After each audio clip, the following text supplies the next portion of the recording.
Amateur golf is very, very important, and I think that sort of gets overlooked a lot.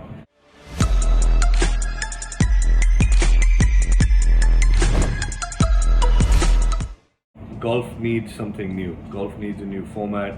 In cricket, when they started T20, a lot of the people sort of scoffed at it and said, this is a gimmick and it's not here to stay.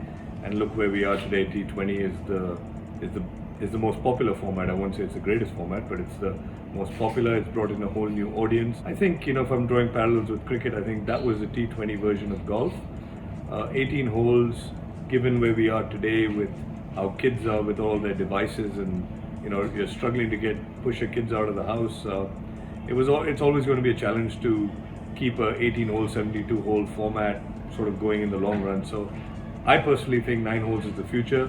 It was very punchy. Amateur golf is very, very important, and I think that sort of gets overlooked a lot. Dubai has done a great job of putting itself on the map by hosting some of the biggest professional tournaments, but the real growth of the game has to come at the amateur level and the junior level. And I think with events like EAGL, not just the mini series, but what lies ahead, I think it's a great opportunity to open up what amateur golf is all about, give the expatriate community in Dubai something that's really needed. This creates a community feel, it brings people together, and more importantly, I think it's the future of the format of golf. 9 holes is where it's at. I think people don't have the attention span to watch golf for 5 hours on TV, 2 hours and done, and I really think it's here to stay. Some sort of innovation has to happen. I think we've seen the viewership is getting older. If you want to bring a younger audience into the game, if you want to bring more kids into the game, you have to make it more fun. Personally, yes, shorter because of the attention span, but also you need to change other things around it.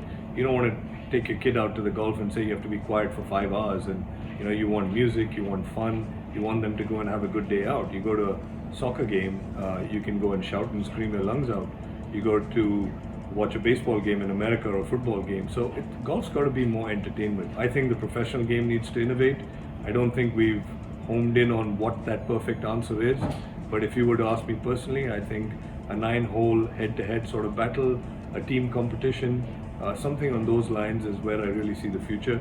If you look at just viewership in general, the Ryder Cup or the President's Cup gets a lot more traction than an individual event. A team is always bigger than an individual, so maybe a team format and a shorter format is definitely the future, but I don't think the tours have looked at that seriously enough. I think, there's always going to be a place for your 4-round majors and your World Golf Championships, but on a day-to-day basis, how many people are actually watching regular tour events? So some sort of innovation really needs to happen.